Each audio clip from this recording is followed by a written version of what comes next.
자, 둘째 시간입니다. 자, 지문 141번 지문. 자, 구분 소유적 공유 관계가 해소가 됐습니다. 자, 이때 공유 지분권자 상호 간의 지분 이전 등기 의무입니다. 자, 구분 소유적 공유 관계라는 거는 이런 거예요. 자, 토지가 있는데 갑하고 을하고 공유하는 걸로 등기가 돼 있죠. 자, 등기부상으로는 공유한다고 돼 있는데 내부적으로 쓸 때 갑이 내가 여기를 구분 소유할게. 여기를 내가 요렇게 구분 소유할게. 오른쪽은 당신이 구분 소유하자. 이렇게 내부적으로 쓸 때는 구분 소유하는 거죠.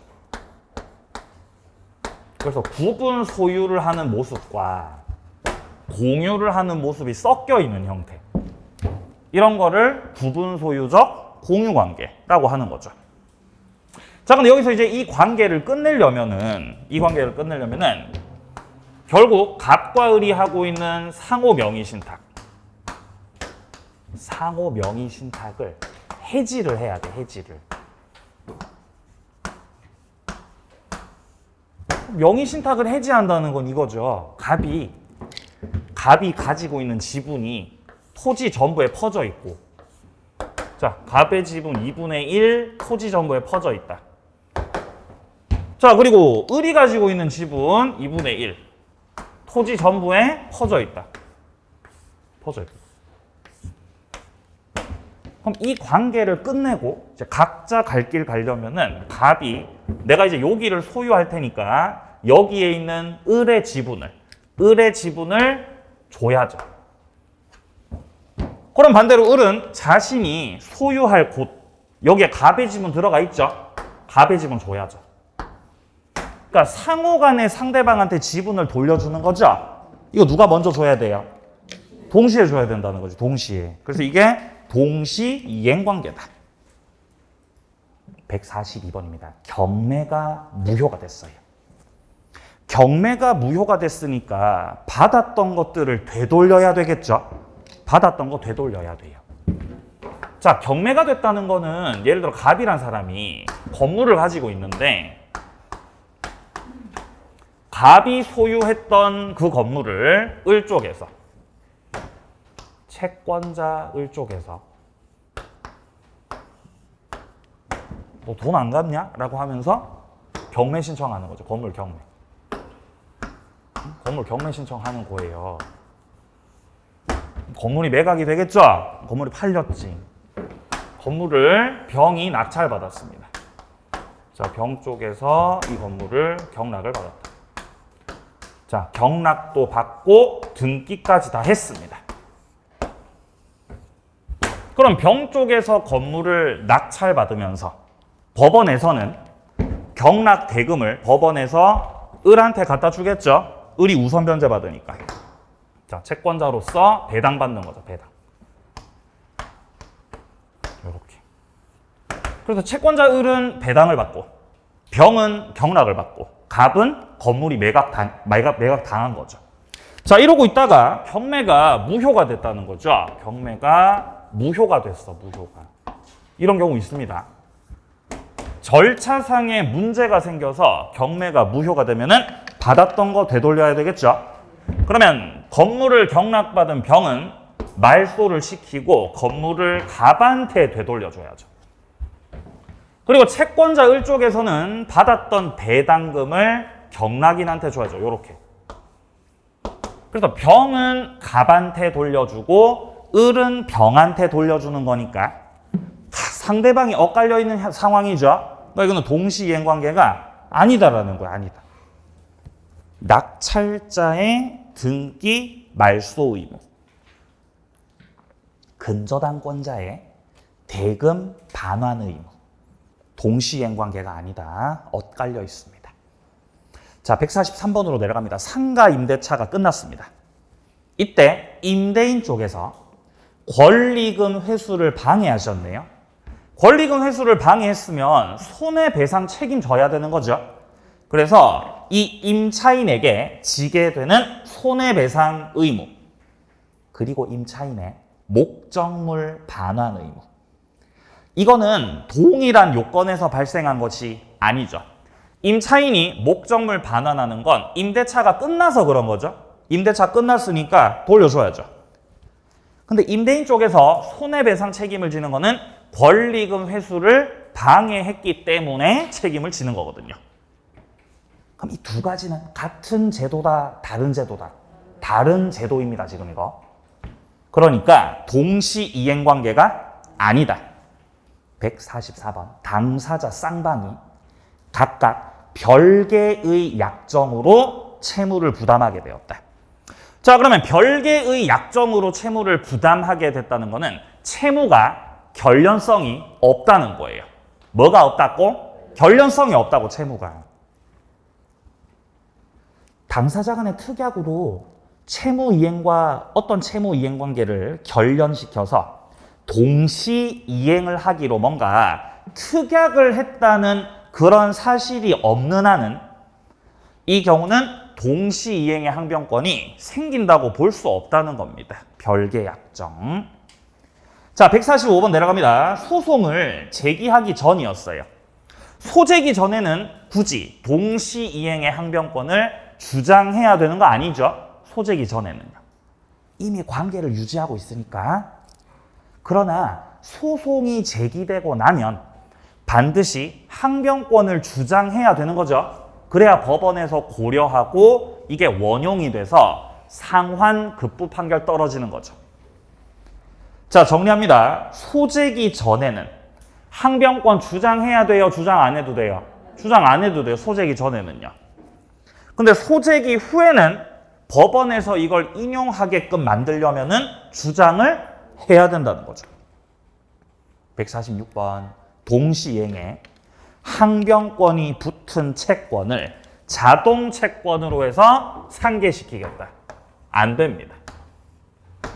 자, 예를 들어서요. 갑과 을이 매매 계약을 체결했어. 매매 계약을 체결했고 갑은 매도인으로서 집을 넘기기로 했고 집을 을한테 넘겨주기로 했고 을은 이 집을 1억에 매수하기로 했어요. 그럼 을은 1억을 지급할 채무가 있는 거죠. 자, 1억을 지급할 뭐가 있다고? 채무가 있는 거죠, 채무가. 그럼 반대로 갑은 매매를 원인으로 해서 을한테 1억을 받을 뭐가 있어요? 1억을 받을 채권이 있는 거죠, 채권이. 이까지 오케이? 1억 받을 권리가 있는 거죠, 갑이. 근데 여기서 갑이요. 야, 내가 작년에 너한테 소비대차 해가지고 소비대차 계약을 해가지고 1억을 빌렸잖아, 그치? 1억을 빌렸어, 내가 작년에. 내가 너한테 원래 갚을 돈 1억이 있었는데 지금 우리가 매매 계약을 했고 나도 너한테 이제 집을 팔고 1억 받을 권리가 있는 상황이죠. 그러니까 갑 쪽에서 내가 1억을 안 받을 테니까 나도 돈 안 갚을게. 자신의 채권 채무를 상계시킨다는 거죠. 이런 걸 자동 채권 상계라고 해요. 자동 채권 상계. 이게 된다고요? 안 된다고요? 이게 안 된다고요, 이게. 왜냐하면 나 돈 안 받을게. 가 되려면 집을 넘기고 나서 그래야 돼요. 갑 쪽에서 을한테 집을 넘겨주면서 나 돈 안 받을게. 그런 건 할 수 있어요. 근데 갑은 집을 넘겼어, 안 넘겼어? 집 안 넘겼잖아요. 집을 안 넘기고 내가 너한테 갚을 돈이 있으니까 받을 돈도 안 받겠다고 제 멋대로 상계시켜 버리는 거죠. 그럼 이게 을의 항변권이 을이 가지고 있던 동시이행의 항변권이 침해당합니다. 항변권을 침해당하는 그런 결과가 초래가 돼버리기 때문에 자동 채권으로 상계시키는 것은 허용하지 않겠다. 금지입니다. 금지. 자, 147번 내려갑니다. 항변권이 존재해도 채권 소멸 시효. 영향 없죠. 진행하는 거죠. 왜 진행하는 거예요? 그렇죠. 소극적 기다림이었습니다. 지난주 기억나세요? 유치권 할 때. 유치권을 행사 중이라도 피담보 채권의 소멸시효가 진행한다 그랬죠? 그거하고 똑같죠. 항변권이 됐든 유치권이 됐든 소멸시효는 진행하는 것이다. 자, 좋습니다. 자, 그럼 이제 문제로 들어가 보겠습니다. 항변권 문제. 자, 문제집은요, 316페이지입니다. 316페이지. 네. 자, 26번 문제입니다. 동시이행 관계에 있는 것을 모두 고르면. 자, 기억. 저당권 말소시키는 거. 채무 변제하는 거. 이거 동시이행이에요? 아니에요. 변제가 선이행이죠? 변제가 선이행. 자, 니은입니다. 임차권 등기 명령에 따라서 임차권 등기가 되었습니다. 자, 이때 임대인이 보증금을 빼줘야 되고, 그리고 임차인은 경료된 임차권 등기를 말소시켜야 될 것인데, 이거 동시행 아니죠? 뭐가 선이행이에요? 반환. 보증금 먼저 빼줘야지. 그래야 말소시킵니다. 자, 디귿입니다. 계약이 해제가 됐으니까 각 당사자는 받았던 거를 원상으로 회복시켜야 되죠. 동시행이죠. 자, 리을은 전세가 끝났고 전세금을 돌려주고 그리고 전세 목적물 반환시키고 전세권 등기 말소시키고 양자가 지는 채무 동시이행 관계입니다. 자, 근데 미음 같은 경우는 상가 임대차가 끝났는데 임대인 쪽에서 권리금 회수 방해했기 때문에 손해배상 책임지는 거 하고 임차인 쪽에서 목적물 반환하는 거 하고는 별개의 제도라 그랬죠. 서로 다른 제도에서 발생했던 채무이기 때문에 동시이행관계가 아닙니다. 자, 그래서 동시이행관계에 있는 거는 디귿과 리을. 정답은 5번이죠. 5번. 자, 내려갑니다. 27번 문제. 동시이행관계가 아닌 걸 모두 골라라. 자, 기억은 동시이행관계입니까? 동시행 아니죠. 양도담보 나오죠. 양도담보. 자, 요거는요. 여기에 채무자가 있고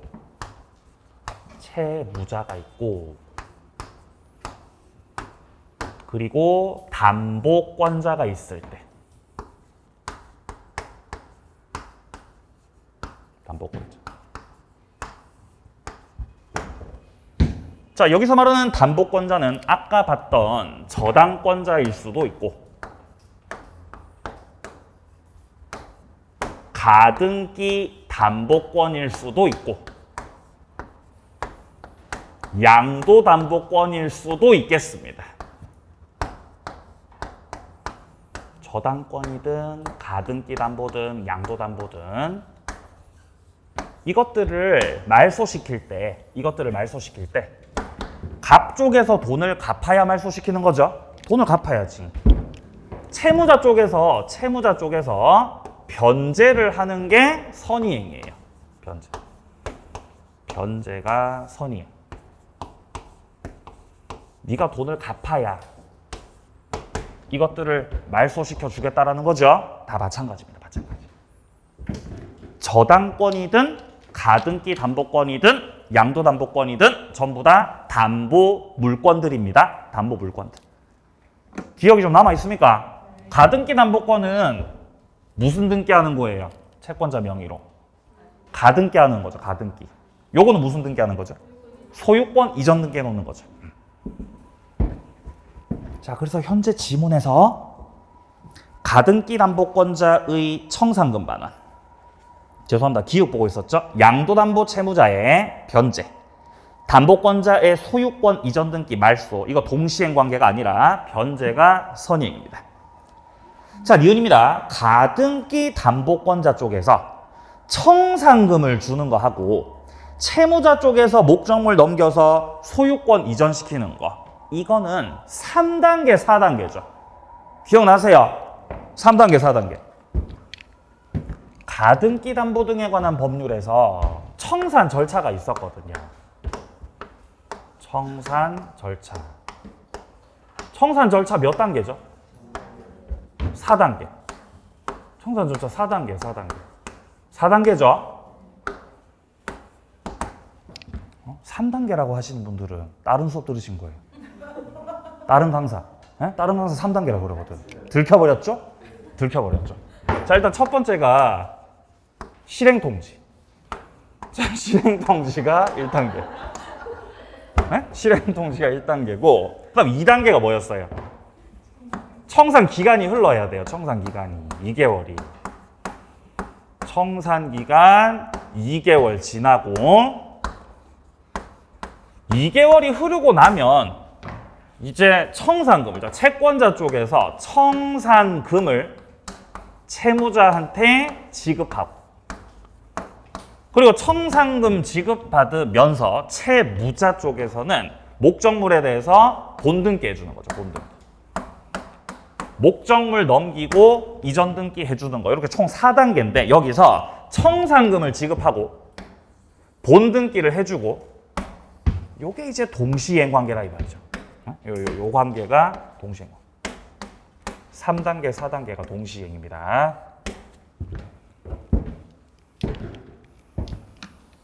네, 저기서 니은은 동시이행 관계고요.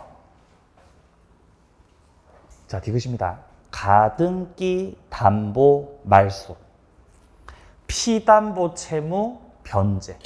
이거 동시이행 아니죠? 변제가 선이행입니다. 지금 기역하고 디귿 같은 경우는 똑같은 거 물어보고 있습니다. 자, 리을 내려갑니다. 임차권 등기에 의해서 임차권 등기가 된 경우에 임대인의 보증금 반환, 그리고 임차인의 등기 말소. 이거는 보증금 반환이 선이행이고요.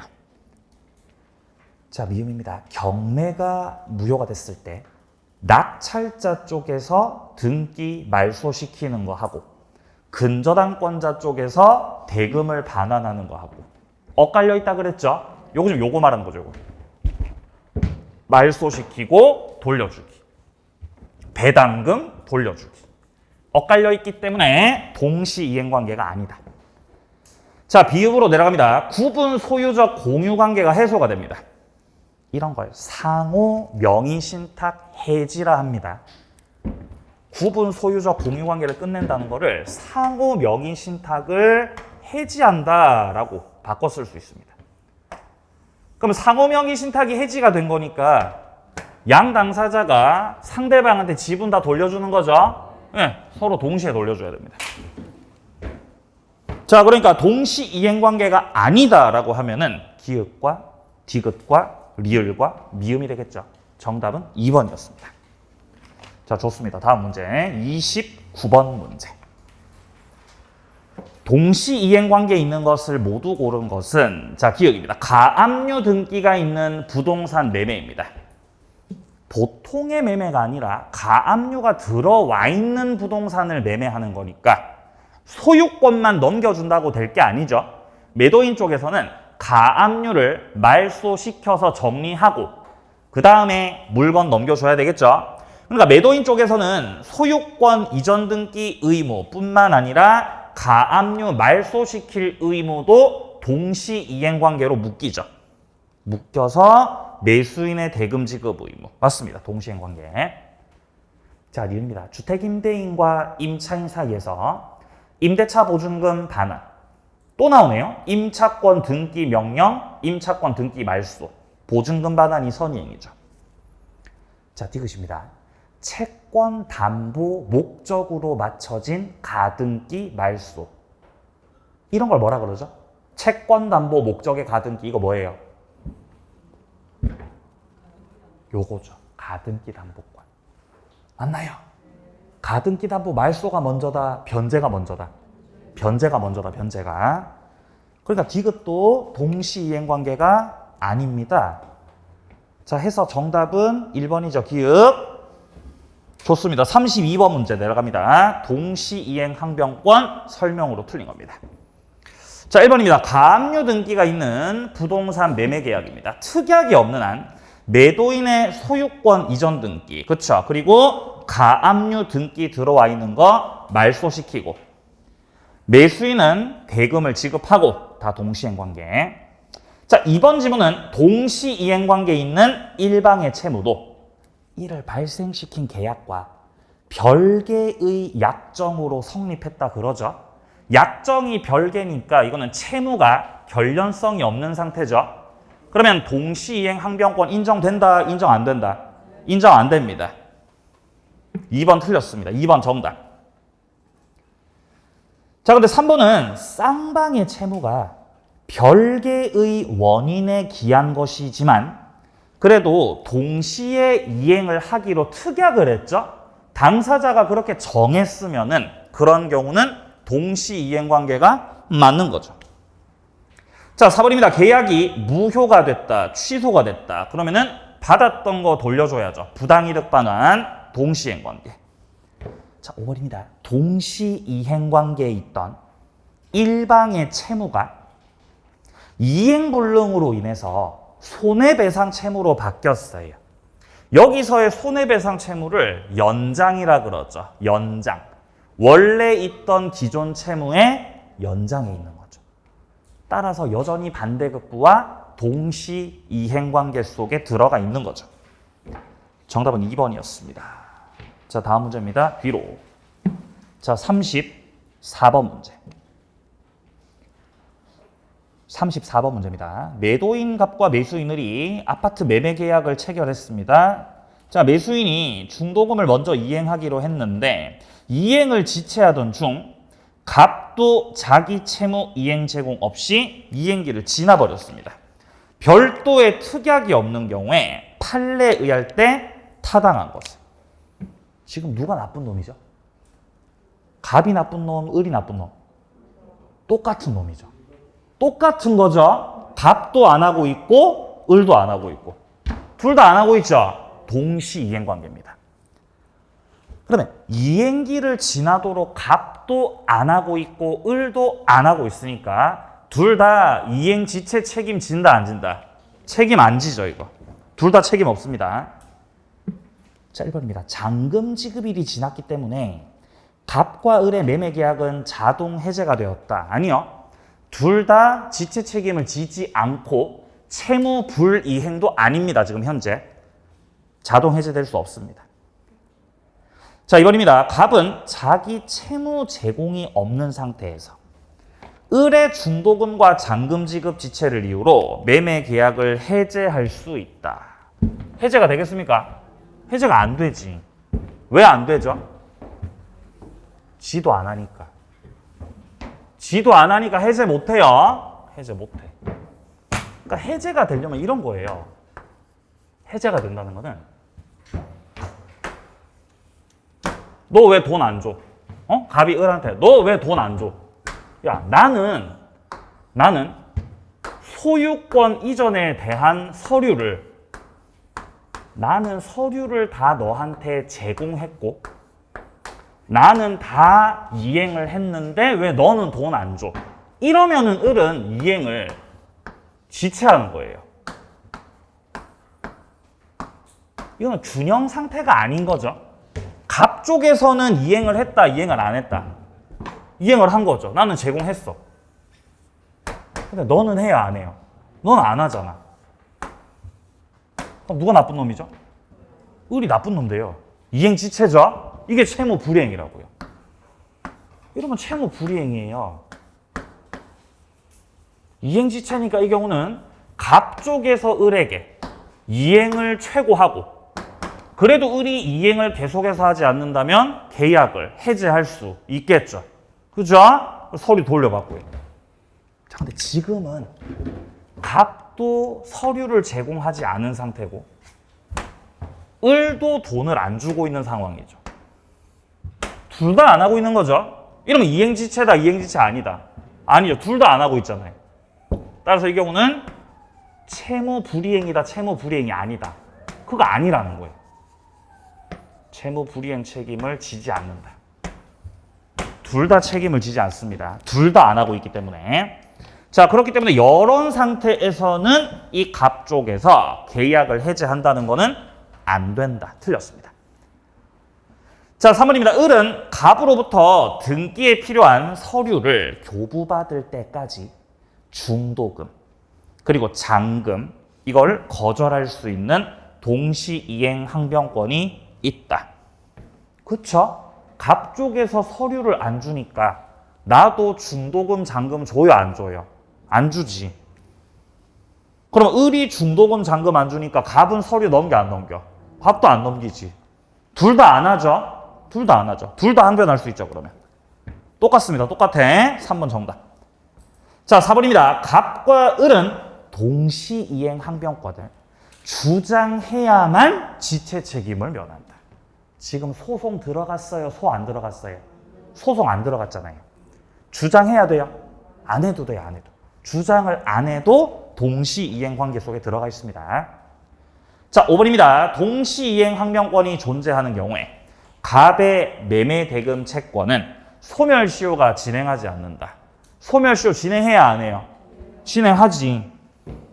소극적 기다림이죠? 진행하지. 3번 정답 뒤로요. 36번 문제. 을은 제3자의 가압류 등기가 있는 갑소유의 건물을 갑으로부터 매수하였고 이행기를 지난 상태입니다. 그럼 현재 매도인이 누구예요? 갑. 을이 매수인이죠? 을이 매수인.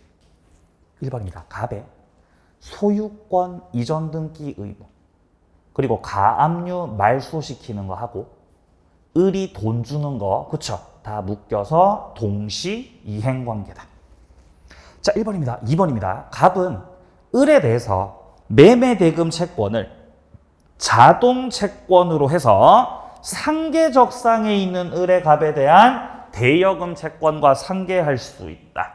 자동 채권 상계 말하고 있는 거죠? 이거 돼야 안 돼요? 안 되지. 채권 상계시키는 거. 갑 쪽에서 채권 상계시키면은 이거는 을이 갖고 있었던 항변권이 침해당합니다. 허용될 수 없습니다. 2번 정답. 자, 3번입니다. 갑의 을에 대한 매매대금 채권이 전부 명령에 의해서 압류 채권자 병에게 이전됐습니다. 을은 병의 대금 지급 청구에 대해서 동시이행 항변권 행사할 수 있다. 갑이 을한테 지금 채권을 가지고 있는 거잖아요. 그죠? 무슨 채권이에요? 매매대금 채권이지. 맞나요? 갑의 채권 얼마예요?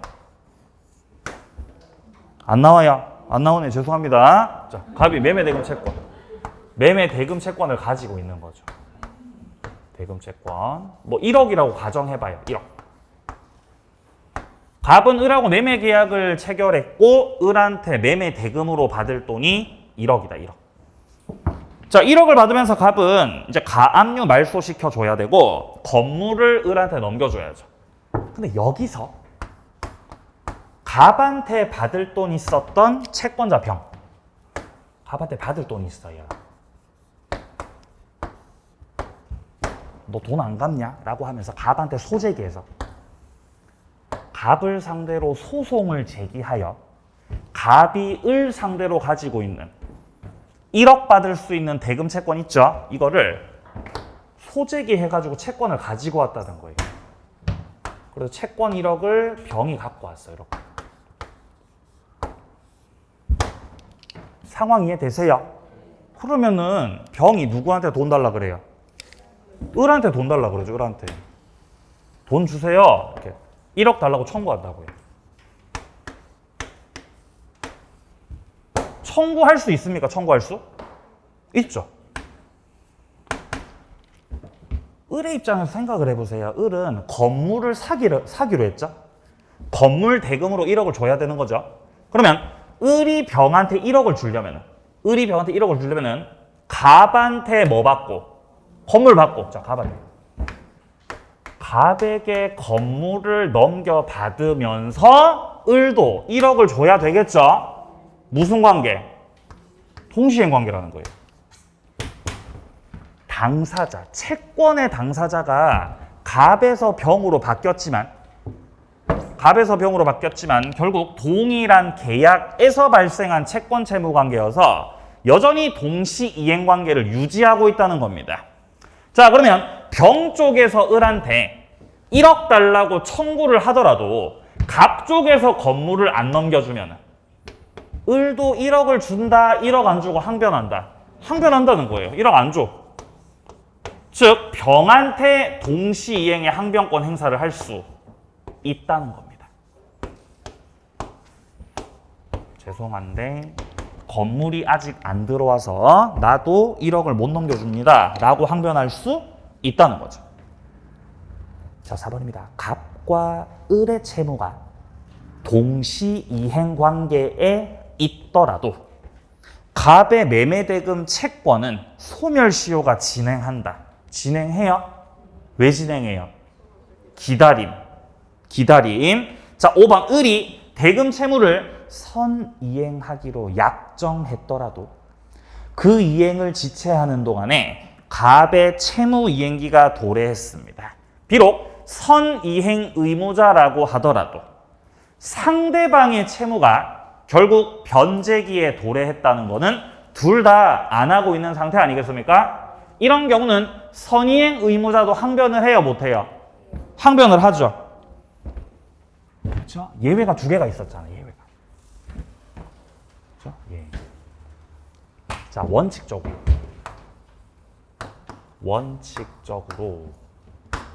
선이행 의무자. 원칙적으로 선이행 의무자는 동시이행의 항변권 행사를 한다, 못한다? 못해. 선이행 의무자니까 항변을 못해요. 먼저 해줘야 돼요. 원칙은 그런데 예외적으로 선이행 의무자라고 하더라도 예외적으로 내 마음이 불안하면 또 항변할 수 있죠. 그런 걸 불안의 항변이라고 해서 불안의 항변권. 상대방이 파산해버리면은 불안하잖아요. 항변할 수 있지. 자, 그리고 선이행 의무자라고 하더라도 뭐 이를테면 중도금을 지체하고 있다가 결국 상대방 채무 이행기가 도래했다는 것은 잔금 지급 일자가 도래했다는 겁니다. 이 일자가 도래해버린 경우, 이런 경우는 예외적인 상황. 이런 경우는 선이행 의무자라고 하더라도 항변권을 행사할 수가 있습니다. 네, 지금 지문에서 말하는 거 요 상황이죠. 먼저 안 주고 있었던 건 맞지만 상대방 채무 이행기가 결국에는 도래가 돼버렸기 때문에 결론적으로는 둘 다 안 하고 있는 상태거든요. 항변할 수가 있는 거죠. 정답 몇 번이다? 2번이죠. 그죠? 자, 38번. 불능에 관하여 틀린 겁니다. 자, 1번입니다. 쌍무계약에서 계약 체결 후에 쌍방의 귀책 사유가 없이 이행 불능이 돼버렸어요. 이거 뭐죠? 예, 후발적 불능이죠. 그죠? 후발적 불능 중에서도 이거 무슨 법리가 적용돼요? 위험부담주의죠. 채무자 위험부담이죠. 위험부담 중에서도 후발적 불능에서 양 당사자 둘 다에게 귀책이 있다고 귀책 없다고? 귀책 없다 그러잖아요. 둘 다 잘못 없죠? 그러니까 예를 들면 자연재해죠. 뭐 지진이 났습니다. 예? 뭐 해일이 쳐가지고 물건이 망가져 버렸습니다. 채무자 위험부담이죠. 채무자 위험부담주의에서는 양 당사자 둘 다 채무를 면하게 되기 때문에 이행 청구할 수 있다 없다? 할 수 없다 그래야 돼요. 청구하지 못한다. 맞는 말이죠.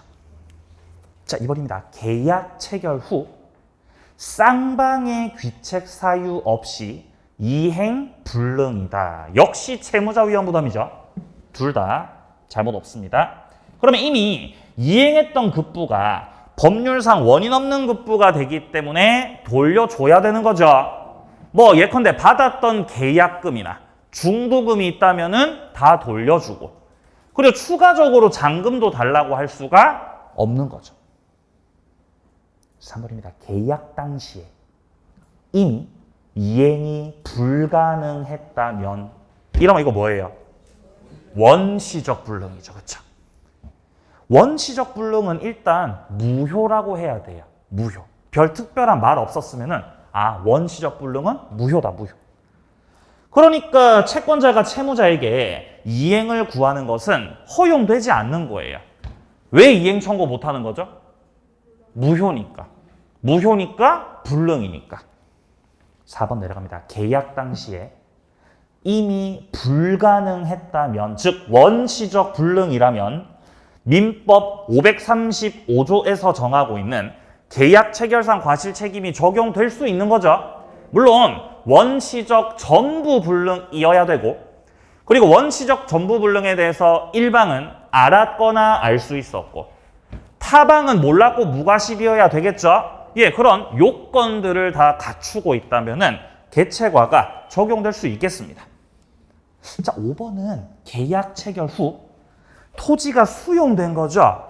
이거는 뭐겠어요? 채무자 위험 부담이에요. 일단 후에 수용된 거니까 후발적 불능이죠. 그리고 수용으로 인해서 불능된 거니까 둘 다 잘못이 없는 상황입니다. 그러니까 채무자 위험 부담주의가 적용이 돼야 되는데 지금 계약을 해제하겠다. 전보 배상 청구, 손해배상 청구하겠다. 이런 것들은 허용될 수 없는 겁니다. 해제하고 손해배상 청구가 되려면은 채무자한테 귀책 사유가 있는 채무 불이행일 때 이게 가능한 거죠. 5번 정답입니다. 뒤로 넘기세요. 39번 문제. 쌍무계약상 채무 이행이 불능인 경우에 관한 설명으로 옳지 않은 겁니다. 1번입니다. 계약이 원시적이고 객관적으로 전부 불능입니다. 그럼 무효인가요? 예, 원시적 전부 불능 무효죠. 2번입니다. 채무자의 책임 있는 사유로 후발적 이행불능이 됐습니다. 이거 뭐죠? 채무 불이행이요. 채무자한테 잘못이 있는 거죠? 채무 불이행. 그러면 상대방 쪽에서는 계약을 해제할 수 있고 손해배상 청구할 수 있죠. 자, 3번입니다. 채무자의 책임 있는 사유로 후발적 불능이 발생했습니다. 역시 채무 불이행입니다. 그러면 채권자 쪽에서는 손해배상 청구할 수 있습니까? 예, 할 수 있죠. 4번입니다. 채권자 수령지체 나오네요. 이거 뭐가 떠오르세요? 채권자 위험부담주의죠. 자, 이런 경우에 채무자는 채권자에게 이행을 청구할 수가 있는 거죠. 돈 달라고. 5번입니다. 채무자의 귀책 사유로 인한 이행불능을 이유로 채권자가 계약을 해제했습니다. 이행불능 손해배상을 청구할 수가 없다. 손배 청구 못해요? 할 수 있잖아요. 5번은 채무 불이행 말하는 거죠? 그럼 해제도 할 수 있고 손해배상 청구도 할 수 있고. 그렇죠? 예. 예. 일단 원시적 불능은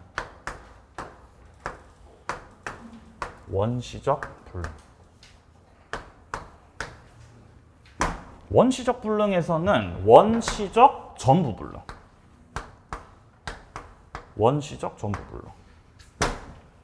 원시적 전부 불능에서는 아까 첫째 시간에 봤었던 계약 체결상의 과실 책임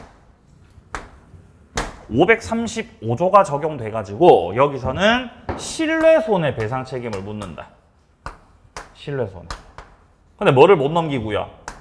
이행이익을 못 넘기고 요거.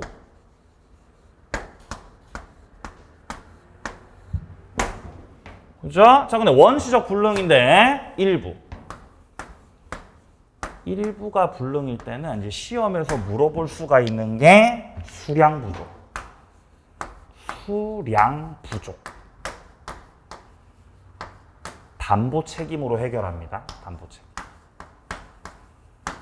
수량이 부족해서 목적을 달성할 수가 없으면 계약을 뭐 할 수 있죠? 해제할 수 있죠. 그죠? 해제. 목적 달성이 가능하면 뭐 해야 되죠?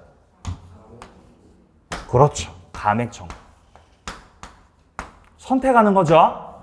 해제 감액 청구 선택. 이 둘 중에서 선택을 하고 여기에 더불어서 선의의 매수인은 손해배상 청구할 수 있다. 요거 담보 책임에 나오는 내용이에요. 전부 다 선의의 매수인만 행사할 수 있는 권리죠. 요게 원시적 불능입니다. 근데 이제 원시적 불능이 불능 파트에서 출제가 될 때는 주로 이 노랑 색깔 요거보다는 여기를 주로 물어보죠. 원시적 전부 불능일 때는 개체가 적용돼서 요렇게 책임져야 된다는 거. 근데 이제 우리를 헷갈리게 만드는 거는 이거 후발적 불능이죠. 후발적 불능.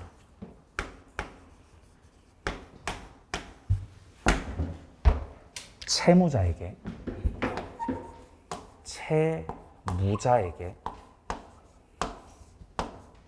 귀책 사유가 있다. 귀책 사유가 있어요.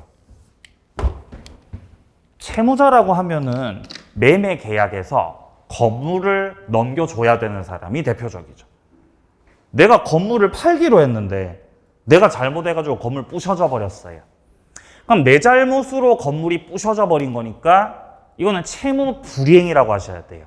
그럼 여기에 대해서 책임을 져야 됩니다. 채무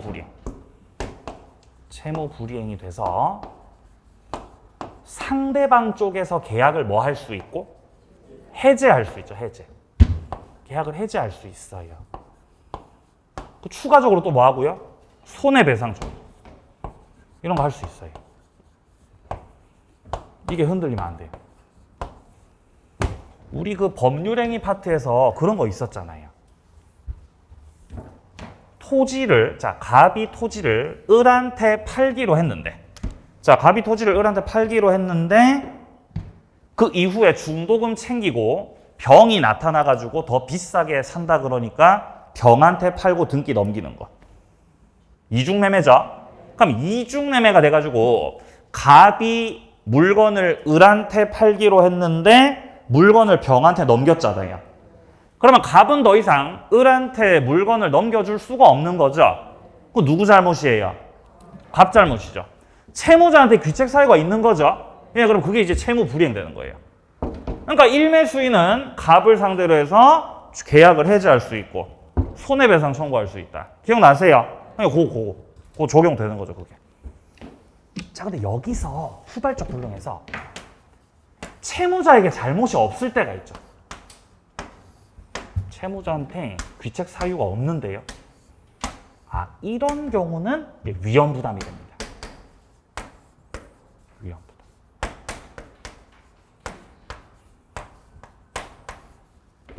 그러니까 우리가 헷갈리는 게 여기예요. 후발적 불능에서 채무자에게 귀책 사유가 있는 경우와 채무자에게 귀책 사유가 없는 경우, 여기가 헷갈리는 거예요. 여기가 헷갈려요. 끝까지 헷갈리죠. 끝까지. 언제까지 헷갈리죠? 언제까지? 시험 칠 때까지 헷갈려요. 근데 시험 끝나죠? 그럼 안 헷갈려요. 시험 다 치고 나면은 이제 합격자니까 안 헷갈리죠. 그죠? 내가 왜 헷갈렸지? 이렇게 후회한다고요. 그러니까 이거 써놓으시라고, 이거를. 어차피 이 둘 중에서 나오죠. 둘 다 나오든지. 이걸 딱 써놓으세요. 귀책 사유가 있다? 채무 불이행. 귀책 사유가 없네? 위험 부담. 써놓으시라는 거죠. 어디다 써야 돼요? 어디다 써야 되죠? 시험지에다가 쓰시는 거예요. 딱 앉아서 대기하고 있다가 이렇게 머릿속에서 계속 이렇게 귀책 사유 있다, 채무 불이행 이렇게 하고 있다가 없다 이렇게 하고 있다가 이렇게 시험지가 봤죠? 바로 쓰는 거예요, 바로.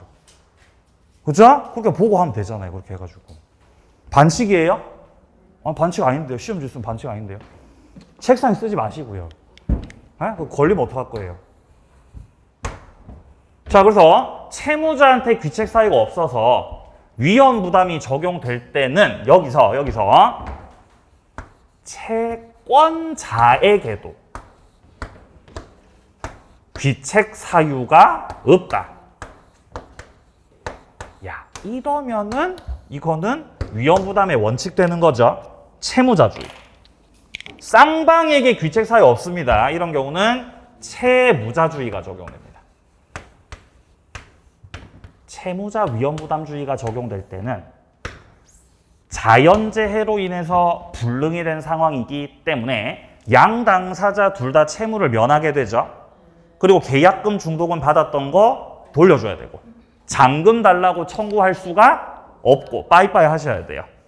자, 근데 여기서 위험부담에서 채무자는 잘못이 없는데 채권자는 잘못이 있을 때가 있죠. 채권자 귀책 사유가 있다. 자, 혹은 채권자의 수령지체라는 표현 나옵니다. 수령지체. 이런 식의 표현이 등장했을 때는 이거는 채권자주의죠. 채권자주의가 적용되면은 매도인 쪽에서 채무자 쪽에서 계약금 중도금 받았던 거 돌려줄 필요도 없고 오히려 잔금을 달라고 청구할 수 있는 거죠. 물건 니 때문에 날아갔으니까 매수 대금 달라고 청구할 수가 있다라는 거 있다. 그래서 이제 원시적 불능은 사실 뭐 그렇게 크게 복잡하지 않은데 복잡하게 느껴지는 건 여기에 후발적 불능에서 일단 이 두 가지가 우리 헷갈리게 만들고 여기 위험부담에 들어갔을 때 다시 또 원칙과 예외로 나눠지다 보니까 우리를 헷갈리게 만드는 건데 여기를 잘 정리해 두시면은 불능 문제들 풀어낼 수가 있는 거죠. 자, 그래서 어쨌든 39번 문제 같은 경우는 정답이 5번이었고요. 자, 그리고 이제 위험부담 본격적인 문제들이 나오고 있죠. 조금 쉬었다가 이어서 보고 하겠습니다.